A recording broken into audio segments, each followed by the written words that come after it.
We all remember the massive shortages of 2020. No one was spared. First, it was toilet paper, then hand sanitizer, and finally, face masks. Some retailers chose to profit from the panic by marking up the cost of masks. Other retailers took a different, more socially conscious approach, like Etsy. Etsy showed just how unique its AI-powered e-commerce model is by adjusting in 24 hours to become a top supplier of masks at reasonable prices. Once known as a digital flea market that sold collector's items to cat lovers, Etsy has matured into an AI-driven, customer-obsessed major retail player. The mask scenario is just one example of how the site can adjust on the fly. Our guest today, Etsy CTO Mike Fisher, is here to share how Etsy has transformed itself in the last few years, how AI has played a central role, and its big plans for this year's holiday season. Mike, thanks for joining us. So great to have you here with us. Yeah, thanks for having me here. Really, my pleasure. Well, right now you're the CTO at Etsy, but actually you have quite the illustrious career leading up to this. You were a captain and pilot in the US Army. You were CTO at Quigo. You were VP at PayPal. You had various leadership roles at General Electric. How did that all come together? I mean, working in the Army and now being CTO of Etsy. Yeah, I've definitely had what I consider just a really interesting career. I've been very, very lucky in that. I think it all started with, in high school, I sort of discovered computers and programming, taught myself how to program. And then I attended West Point, the United States Military Academy, and majored in computer science. So I always had this love of computer science. But, attending West Point, I had commitments. And so I was commissioned into the Army as an aviation officer. And they taught me how to fly. I flew helicopters for about 7 years on active duty. And I love my time in the military. I love my service. But I also always had this love of computer science. And I even did my master's while I was in the military. And so I had to make a big decision between staying in and remaining as an aviation officer or getting out. And I ultimately decided that I wanted to pursue a software engineering career. And so that's when I left and joined General Electric as a software engineer. And I've continued to love programming and really thought I just wanted to be an engineer, and then maybe someday, if I was lucky, to be an architect. And I thought that would be my career path. And then one of my mentors reached out and said, you really should look into and consider engineering management as a career. And she convinced me to do that, and then just really helped me my first couple of years in engineering management, learning how to manage software engineers. I had a lot of leadership experience from the military that carried over, but really managing software engineers and projects and so forth was different. But that jump-started my career into, sort of leadership and management within the industry. As you mentioned, I then joined PayPal as VP of Engineering and Architecture, and got to see this enormous amount of growth, both in the organization. I think when I started, there was about 30 engineers, and we had several hundred when I left, as well as in the transactional volume and scaling the site and keeping the site highly available. And then I left there for an ad tech startup. As you mentioned, Quigo in New York was an ad tech startup that I joined and became their CTO. And also got to see the massive amount of scaling from producing ads around the internet. And that was acquired by AOL. And I left that and said, I want to apply all this scaling knowledge into the industry. And so I started with a couple of friends of mine, a consultancy called AKF Partners. And our sort of specialty was around scaling.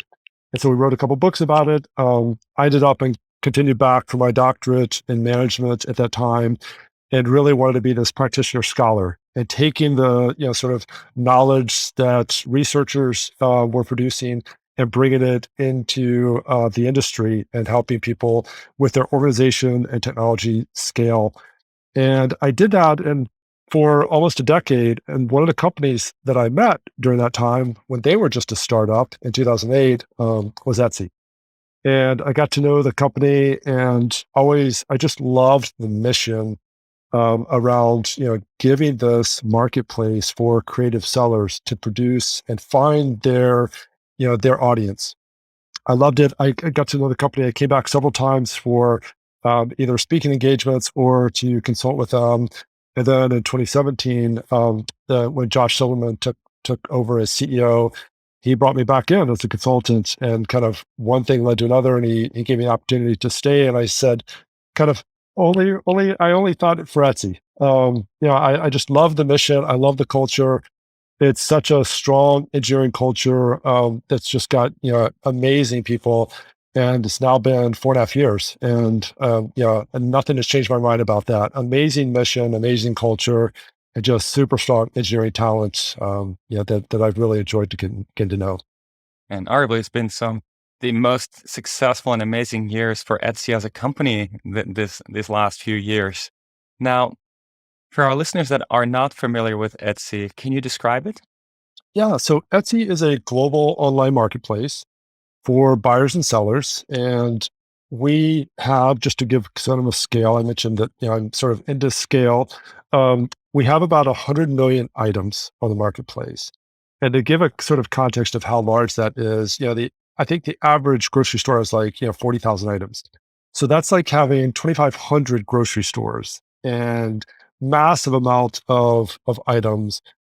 Don't have SKUs. The creators, the sellers, it's all handmade or vintage items.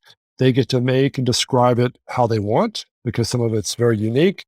And we have about 100 million active buyers and 7.5 million sellers. And we bring these together. And our mission is to keep commerce human. So we bring them together, one buyer, one seller at a time. And as a marketplace, we want to find those buyers and get on their buyer journey and find the right product that they're after. And it might be, still, it could be something quirky, a gift for your cat, but it might be something just amazing and beautiful that that's handmade, like a dining room table, or amazing art. It's almost anything you can think of, you can all find on Etsy. And somebody around the world is making it, and it's just beautiful and amazing. I'm always so inspired by our sellers and what they can produce. Now, you wouldn't tell from my background here, probably because it's pretty empty. But if we were actually set up in my wife's office here at home, you would see a lot of pieces acquired on Etsy that are hanging up against the wall. She's a huge fan and has bought so many pieces from there that are absolutely beautiful. And it's just anytime she buys something from there, it's great. It always improves our setup. So now you then effectively have two audiences as a company, right? You have both the buyers and the sellers at the same time to cater to and make sure that they can do what they want to do. Can you say a bit about that, and what is your focus? Yes, absolutely. You're exactly right. As the marketplace, we sit in the middle and we bring those two parties together. And we have groups of product engineers that are focused on the buyer as well as the seller, although there's, of course, a significant overlap. And from the seller side, we know that most of these individuals are, creators, artists, craftspeople who want to do that. They don't want to run the business. So we try to make the run of the business side as easy as possible, because that's way secondary to them. They'd rather be in their workshop on their kitchen table making something. That's what drew them to the marketplace. And so our goal is to make it easy, and also bring them that audience that I mentioned. Like, of course they want lots of things, but like getting someone who loves their items as much as they do is really fulfilling. And so finding that item through our search and through ads is really, really important for them. And so we've got to do a good job for both that. And then on the buyers, the same thing. Everyone's busy. And in this world, of sort of 24/7, Etsy's the place for special. And people do come there to be inspired and find something that you can't find anywhere else. But we also know that you don't have all day. And so we've got to get that 100 million items down into a manageable list for you to look at. Some of it might be something you're not even thinking of, or you might be on a very, very specific journey. Like, I saw this in a friend's house and I want to get something very similar. And so we've got to figure all those different buyer journeys out.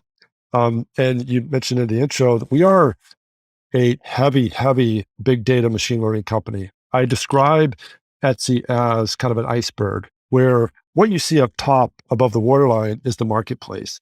What you don't see is that we're really a big data machine learning company. And again, just to give you a sense of the scale, on the data side, we process over 6 billion events of data a day.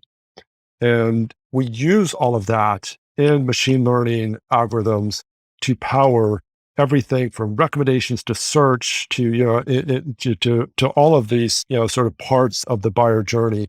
And that's what we try to do to keep commerce human. We power it with, this really large data. Mhm. Now, when you joined back in 2017, what was your first order of business? What did you want to get done right away? Yeah. You know, and I was actually brought in to look at and analyze for Josh the infrastructure versus product development and to see if we could be able to invest less in supporting the infrastructure and more in the product development, right? The people, the buyers and sellers both really want more features. They want that functionality and the better search and all of that. What they don't necessarily care about is, how the site is hosted, as long as it's available. And so when I looked at that, I decided that one of the first things the company should do is migrate out of the data centers. There were 3 data centers and into the cloud. Um, and so that was our sort of first order of business was a really massive migration. And we did that in under 2 years. And we migrated not only the marketplace, but all of the supporting infrastructure around that, the processes, all that big data and machine learning, and got that to the cloud. And the reason for that was really about freeing up more of our engineers to be able to work on stuff that I think about it as higher in the stack. I say that we're moving engineers closer to the customers, and that's what we've been able to do is focus more and more of our engineers up the stack closer to the customers to make what they really, really care about.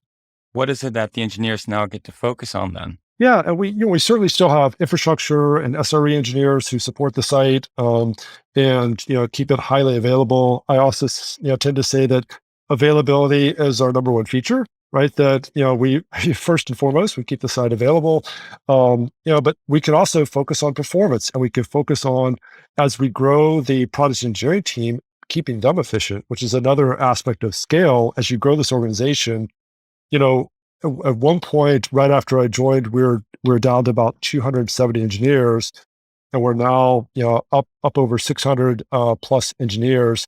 And as we scale that organization and build more features, we need to keep those engineers efficient, so the engineers can work on stuff that helps each other.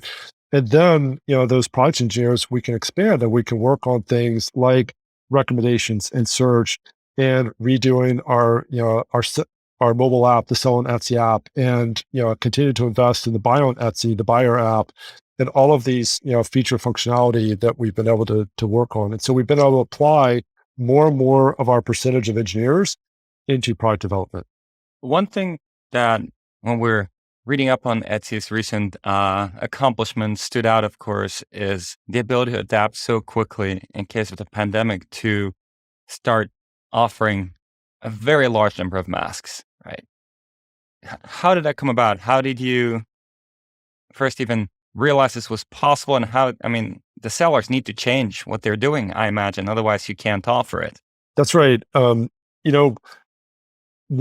in March of 2020, right as the pandemic in the US started, if you had come to Etsy and searched for face masks, you would have either found a Halloween mask, which we have amazing Halloween costumes that made by our sellers, or like a facial cleansing mask. Because again, some sellers make items, beauty products.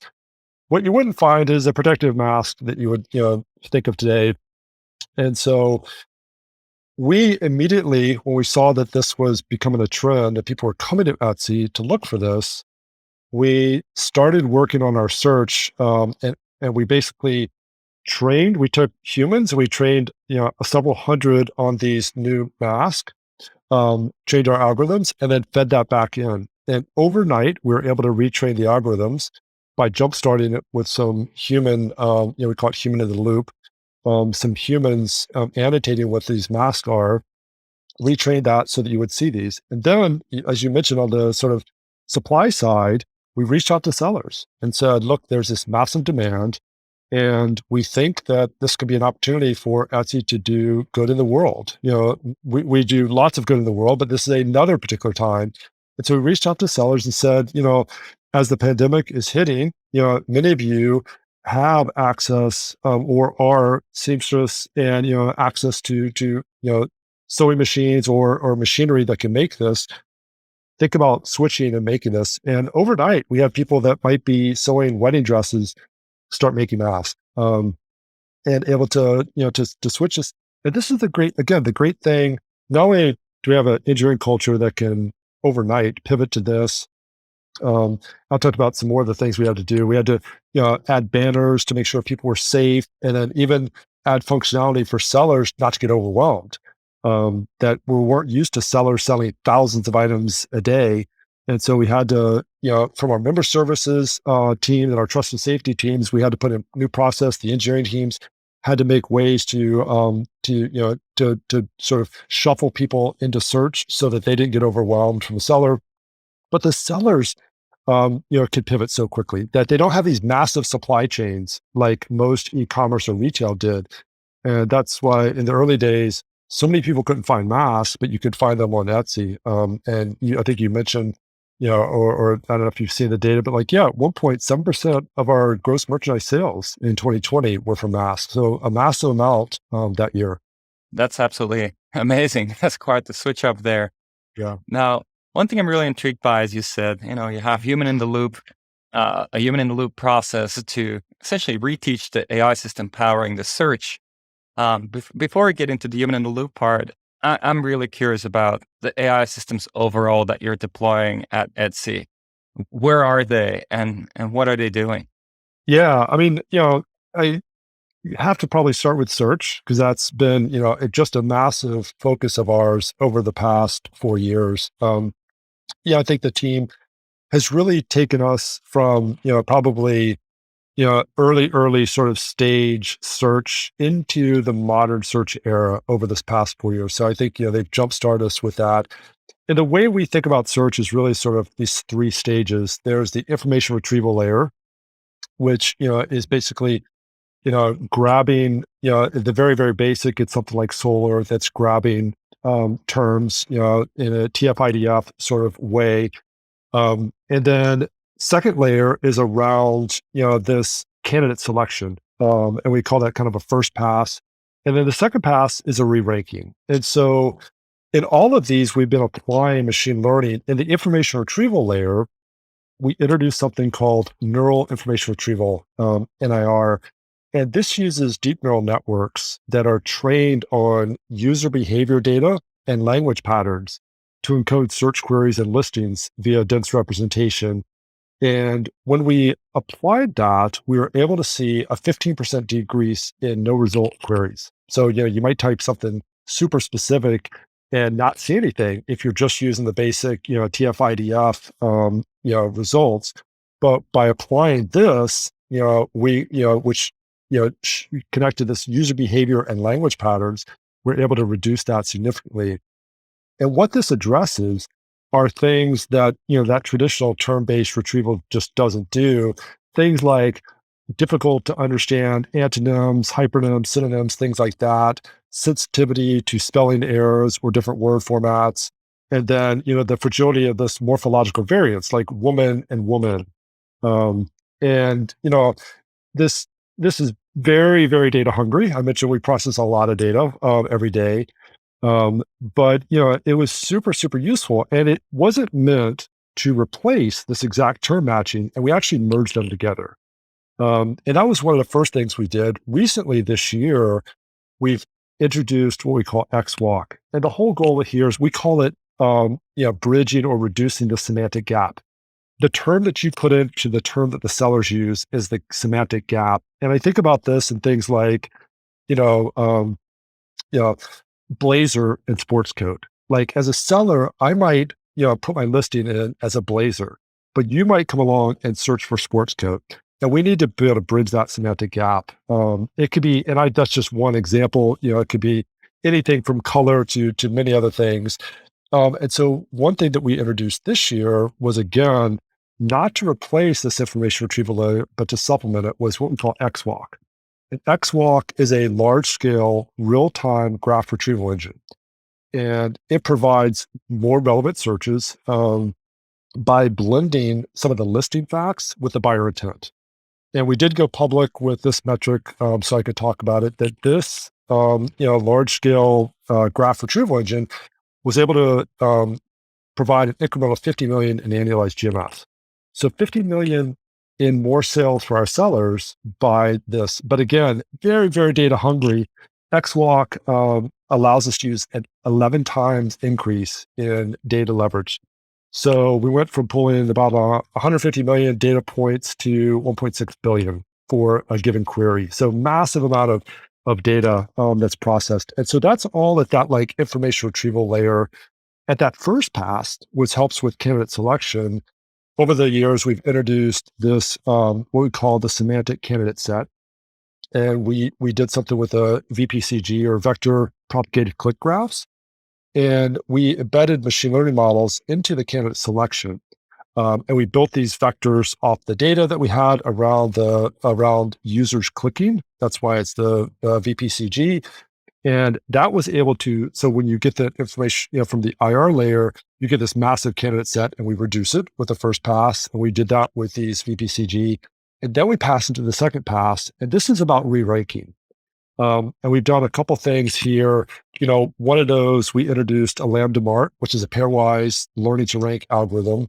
And this has really helped us, right? Because as I mentioned, the buyer, they come to us to be inspired, but they don't have all day. We'd love them to spend all day, but they don't have all day necessarily. So, we still have thousands of items in this candidate set, and we need to put at the very top, because like most search engines, people click on, in our case, purchase from mostly the first or second page. And so we re-rank them to get the most likely items up. And so we use this Lambda Mart algorithm to do that. And then most recently, we've began introducing real-time features for model inference. And what this allows is to have in-session personalization. So prior to this, we would take yesterday's data and process it, and then use that to represent queries to you. So if you search for a blue sports coat and clicked on certain things or purchased items, I can use that data so that when I come in and search for it, I get the benefit of everything that you looked at. And for my personalization, but now we can do it in session. So if I type something for, I might type leather or click on leather goods.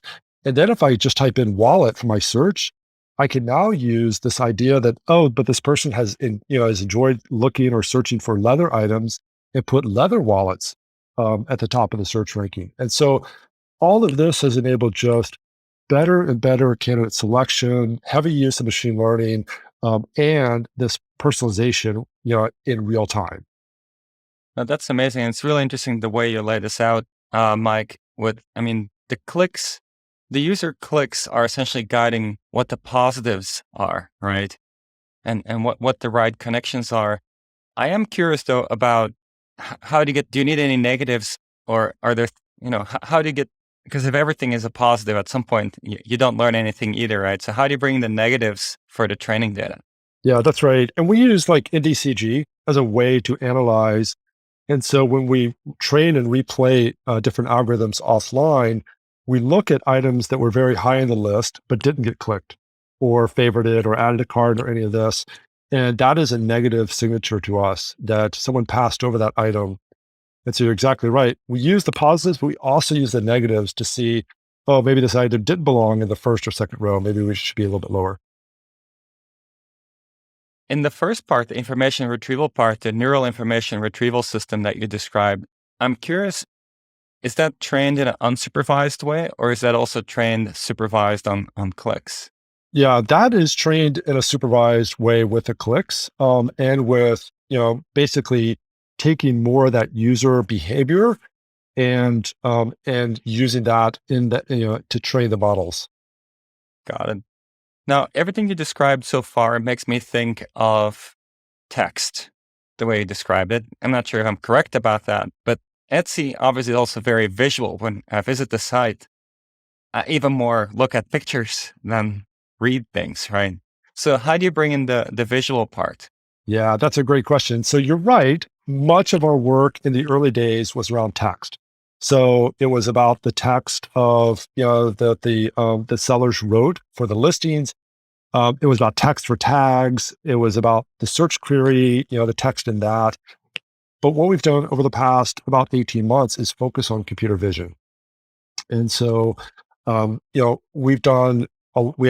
ongoing lots of projects around this. One of this is really building a classification model based on, we use ResNet 50 and 101 and things like that as the basis, but then train it on our particular items. And again, we're doing things with like this human in the loop. So we're having humans help us with identify, in this case, over 100,000 human annotated images for further training of those models. So we take something that's pre-trained and sort of more generic items, and then we specifically train it on ours.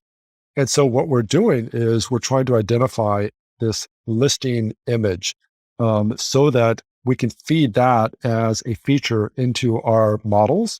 So we don't rely on just what the seller describes it as. We can actually use what we think the image is. We're also using another application that we use in computer vision is mature content. And so we're using image content cluster prediction models that can help us flag things that should be only for mature content. Another interesting way that we're using this is home decor and trying to identify style. And whether your style is farmhouse or modern or something else, we're trying to identify style. And our current candidate set is reaching above 70% precision to identify these types of styles. And that could be used if we notice that you're clicking on, again, this real time clicking on or interested in a particular style, we can start feeding more of those in that. Because maybe this particular buyer journey, you're looking for a particular style for you or a friend or family or gift or something. So style is a really interesting one. And then the last sort of one I can talk about, I guess, is color. Color as an attribute is applicable to like 98% of our listings. So almost everything has a color, but only like 56% of them have actually color labels on them. And the most used variant, which is that drop down to see like, oh, can I get this in different sizes or something? But the most used is color. And so we're building computer vision that takes the primary color of that listing and provides it as a tag on the image. And that way, whether you're using it in search or recommendations or any other, advertisements or wherever you want to use it, you can identify the primary color of this item and help shoppers, buyers search that way as well. So you're right. We're moving into, kind of away from just a pure text based and heavily into computer vision. Now, the examples you give and the things you do with computer vision, they're quite, I would say, disconnected from the typical academic computer vision dataset classification level. So it seems like you probably have to develop a lot of your in-house research to see what neural net architectures as well as what kind of data annotation schemes are most effective for what you need for your buyers, your sellers. And I'm curious, are there any lessons learned or any kind of interesting technical learnings about your kind of process of the whole computer vision stack that you have? You're right. We spend a lot of time taking, sort of the academic based, algorithms and data sets and so forth, and then having to apply something specific for Etsy. I think for us, one of them is certainly around the human in the loop. I mentioned that we need humans, that it can't just be a pure computer classified or identified, that our items are typically, so unique that it's not something you can find in a general data set that gets recognized, because you get this interesting world at Etsy where you can cross categories very often. Something might be a lamp, but also a piece of art. Or one of our favorite, another feature that we've been working on is the gifting feature. So if you're looking for a gift, you can put in ideas and we'll recommend stuff. And, something that the team has, been demonstrating as a interesting sort of what, problem that this solves are things like pizza earrings. You wouldn't think of, but some people who loves pizza and might want to wear it as earrings. Of course, some seller on Etsy, probably many sellers make pizza, earrings that look like pizza. And this is something that's kind of unique. You're not going to find that in a lot of data sets. And so having someone, that's human in the loop to be able to identify some of these more unique things where we cross categories has been really important for us, that it can't be just 100%, sort of computer driven. Mhm. Now, one of the things that I've noticed, IKEA has an app where you can effectively show your house and see how furniture would fit in your house, which is of course complicated because you need to understand the sizing and everything. I'm curious if you think about the computer vision side, is there a buyer side also where a buyer can take pictures of their house or the room they're trying to decorate, and instead of typing a search query, they would just put in a picture and say, improve my room, and something would come back out. Yeah, I love it. And I think the answer is definitely yes. We have in our mobile app for buyers, the Buy on Etsy app, the ability for AR.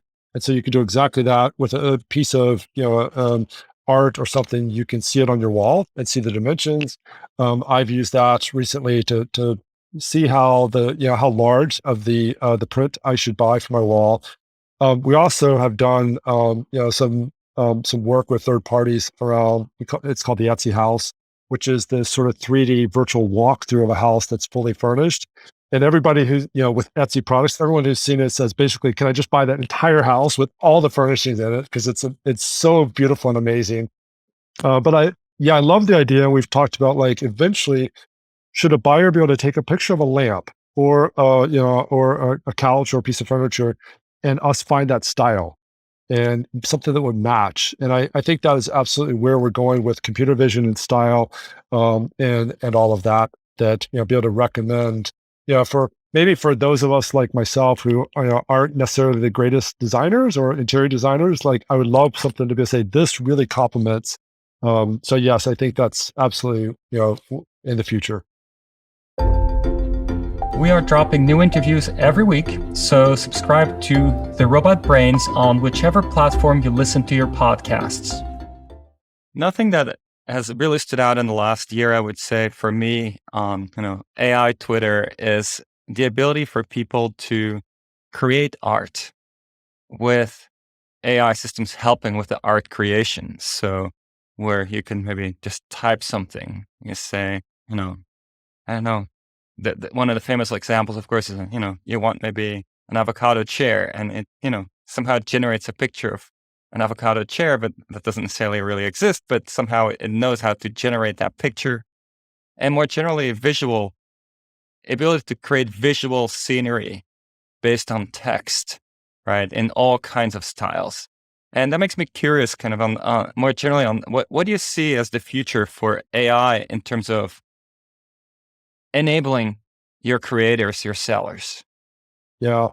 I do think, when I talk to my teams, that I think we are going to use AI and machine learning on almost every part of the site, the marketplace, all the way from, the start of, if you think about the seller's journey, when she starts to write the listing, that we could use AI and machine learning to help them accurately describe or more visually describe their items to make sure the tags are correct. We could look at the quality of the photos. All of this we could talk about, the categories that these, items are in. Like you said, maybe even earlier in the creative process, we could give them ideas on, on projects based on what we've seen with their sort of current listings. And then all the way through, of course, heavily on the buyer side, with the search and the recommendations and the gifting, and all of these, there's almost no part of the site or the sort of marketplace journey that I don't think we could, wouldn't be helped by more machine learning. I mean, I mentioned mature content, but we're using machine learning, and we have been for years on the trust and safety side. to make sure that the marketplace is secure and as much intellectual property is protected. All of this is heavily used by machine learning models, and we're just continuing to invest in there. So, yeah, as I mentioned, the mission is about keeping commerce human, and it's this one buyer, one seller at a time, but it's powered by such strong engineering, data science, machine learning, big data. Yeah, that kind of makes me wonder if you think further ahead, what do you see as the bigger picture future of online marketplaces? Yeah. I do think, there's people are short on time and attention span, and so there's only a few places that they can sort of think about where to go. And I think more and more Etsy is becoming one of those places that comes first to mind when people say, I need to purchase something. And I think there's a couple reasons for that. One, certainly the drive for face masks, as we've talked about, was the sort of impetus that helped people sort of remember Etsy a little bit. But what we've done since then, and now that the masks are a much, much smaller portion, is we've brought them back and we've shown them through not only these amazing items that the sellers have, but all this technology that we've brought to bear on the marketplace, that Etsy's a place that you can go every day. And in this world where there is so much automation, and it's dropped off on your doorstep, that's great. But I do think people still want something that's special, and they want to talk to sellers, and they want to customize it, they want to personalize it. When they give the gift to themselves, maybe, or they give a gift to a loved one, a family member, a friend, someone, like, they want it to be special. And like Etsy is the place to come for special. You think about, like, someone had a wedding or a birthday or a baby, and if you say you got it from Etsy, people know it's special. They know that you've taken the time.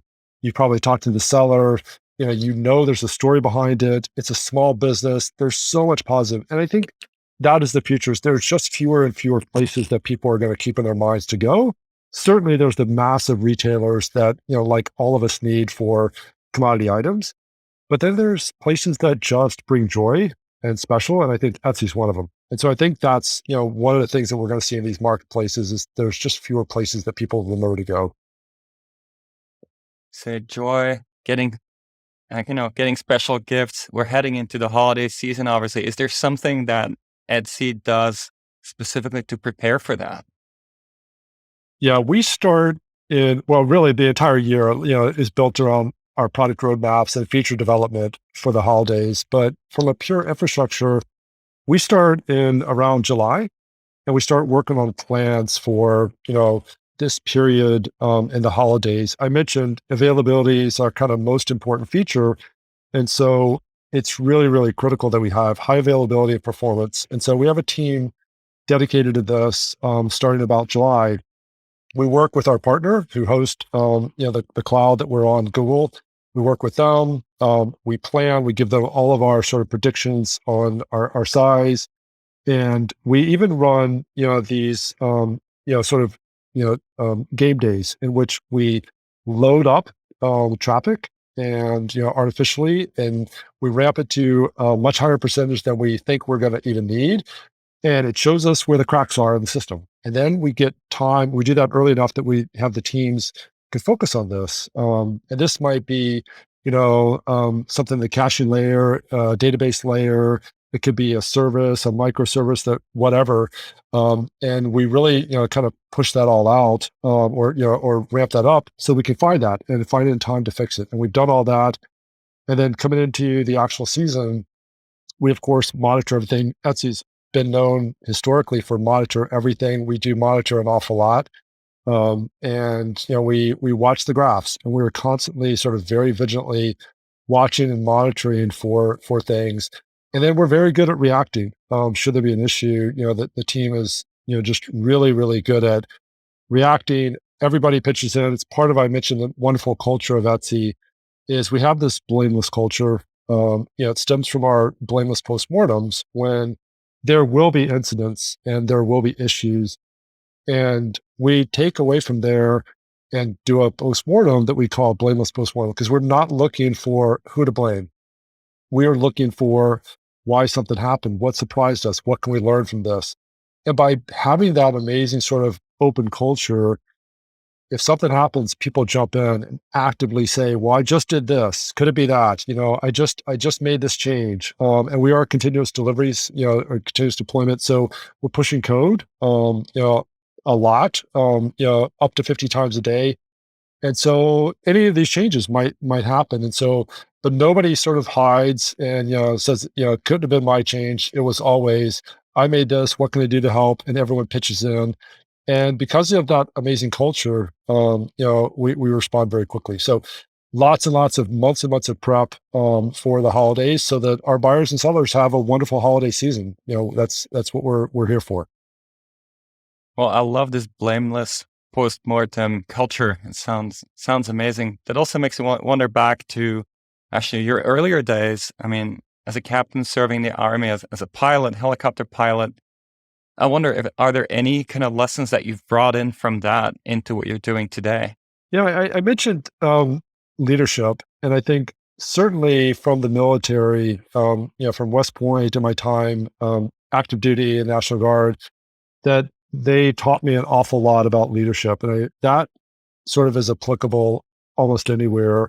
And then, the other thing specifically as a pilot, I think breaking down the situation into a simple, sort of, the simplest parts of it, and trying to stay calm. I mean, there's very stressful times, within technology, just like, within a pilot's, sort of career, but trying to stay calm, trying to, to stay focused on what the problem is. And again, often debugging, it's very similar in the aircraft as it is on the site. You're trying to debug, and sometimes the signals that you're getting aren't from the actual cause of it. And that could be the aircraft as well. You might have a master caution, but have to actually try to dig in and figure out, like, okay, what's really happening?